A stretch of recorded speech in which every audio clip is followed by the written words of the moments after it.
Assalamualaikum sahabat. Pada video kali ini saya akan berbagi informasi bagi masyarakat yang belum ataupun tidak pernah menerima bantuan sosial atau bansos dari Kemensos seperti PKH, BPNT, BLT BBM, dan PBIJK, namun memenuhi syarat atau layak menerima bantuan sosial. Bagaimana cara mendapatkannya di tahun 2023 nantinya? Ayo simak terus ulasannya hingga akhir dan jangan lupa dukung channel ini dengan cara klik tombol subscribe.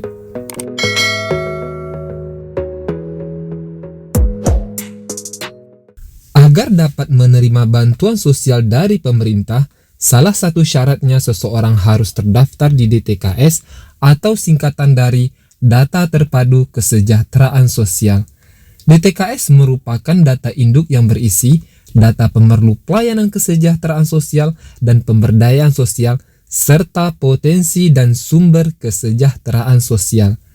Beberapa bantuan sosial yang menjadikan DTKS sebagai syarat utama antara lain: pertama, bantuan program Keluarga Harapan atau PKH; yang kedua, bantuan pangan non-tunai atau disebut BPNT atau juga disebut dengan bantuan sembako jika dibayarkan secara tunai; yang ketiga, Kartu Indonesia Sehat atau KIS bagi penerima bantuan iuran PBI; yang keempat, Kartu Indonesia Pintar atau KIP bagi pelajar SD, SMP, SMA sederajat; yang kelima, Kartu Indonesia Pintar Kuliah atau KIP Kuliah bagi mahasiswa; keenam, BLT BBM; yang ketujuh, Rumah Tinggal Layak Huni atau Rutilahu, dan berbagai bantuan sosial lainnya.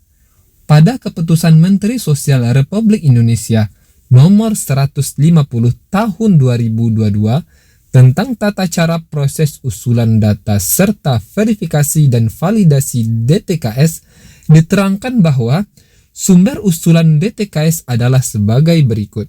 Yang pertama, pemerintahan kabupaten atau kota; yang kedua, Kementerian Sosial; yang ketiga, warga Indonesia secara mandiri. Mari kita bahas satu persatu sahabat. Yang pertama, usulan DTKS dapat dilakukan pemerintah kabupaten atau kota.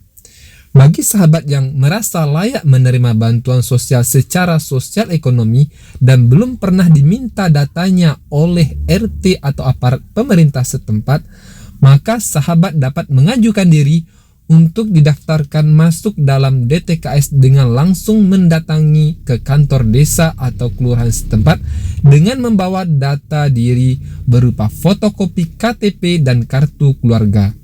Seperti yang dijelaskan sebelumnya, untuk mendapatkan bantuan sosial maka sahabat harus terdaftar dulu dalam DTKS. Selanjutnya, pengusulan data yang sahabat ajukan akan ditampung bersama usulan data lainnya dan direkap sebagai daftar usulan awal, lalu dibawa dalam sebuah musyawarah tingkat desa atau kelurahan untuk dibahas apakah layak atau tidak masuk dalam DTKS. Hasil musyawarah desa atau kelurahan akan dilakukan verifikasi dan validasi lapangan atau verval. Hasil verval akan diinput melalui aplikasi 6NG, kemudian akan dilakukan pengesahan oleh bupati atau wali kota melalui dinas sosial kabupaten atau kota. Usulan oleh pemerintah kabupaten atau kota ini akan diteruskan ke Menteri Sosial. Selanjutnya, pengusulan bantuan sosial atau usulan data DTKS yang berasal dari Kementerian Sosial. Hal ini berlaku untuk hal-hal yang urgent atau mendesak di suatu daerah. Pemerintah pusat atau Kementerian Sosial dapat mengusulkan warga tertentu masuk dalam data DTKS agar dapat mendapatkan bantuan sosial. Misalnya, pada suatu daerah terjadi kedaruratan bencana, kemudian pemerlu pelayanan kesejahteraan sosial ditemukan dalam kondisi tidak tertangani dan belum terdata dalam DTKS. Ketika contohnya Menteri Sosial atau pihak dari Kementerian Sosial datang langsung ke lapangan meninjau, kemudian dia menemukan beberapa masyarakat yang menurut mereka layak bantu namun belum terdaftar masuk di DTKS, sehingga pihak Kementerian Sosial dapat mengajukan masyarakat tersebut masuk dalam DTKS. Hal ini bisa dibilang seperti temuan oleh Kementerian Sosial sehingga mereka bisa mendaftarkan langsung masyarakat tersebut.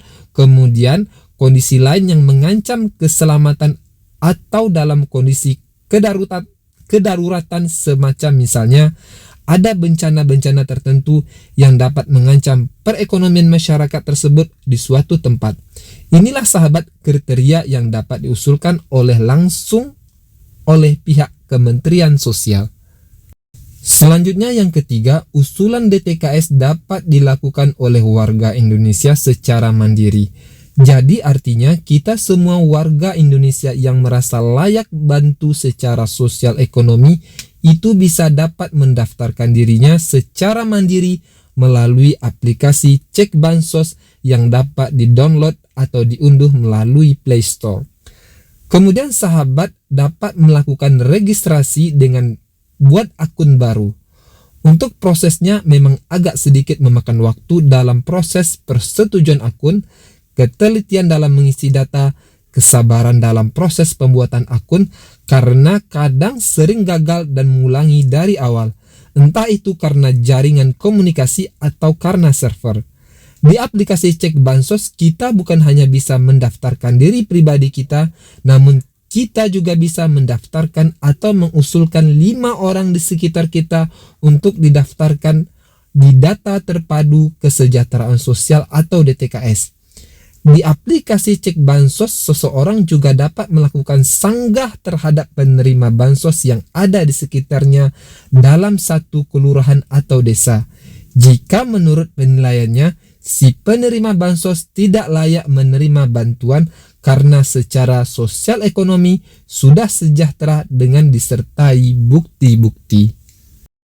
Demikianlah sahabat 3 cara mengusulkan diri untuk masuk dalam Data Terpadu Kesejahteraan Sosial atau DTKS, di mana sudah juga kita singgung di awal bahwa untuk mendapatkan bantuan sosial baik program pemerintah pusat ataupun pemerintah daerah harus terdaftar dulu dalam DTKS. Jika sudah terdaftar di DTKS, maka akan berpeluang untuk mendapatkan beberapa bantuan sosial. Terima kasih telah menonton hingga akhir, semoga informasinya bermanfaat dan mohon bantuan sahabat untuk klik tombol subscribe agar channel ini dapat berkembang. Sampai jumpa, wassalamualaikum.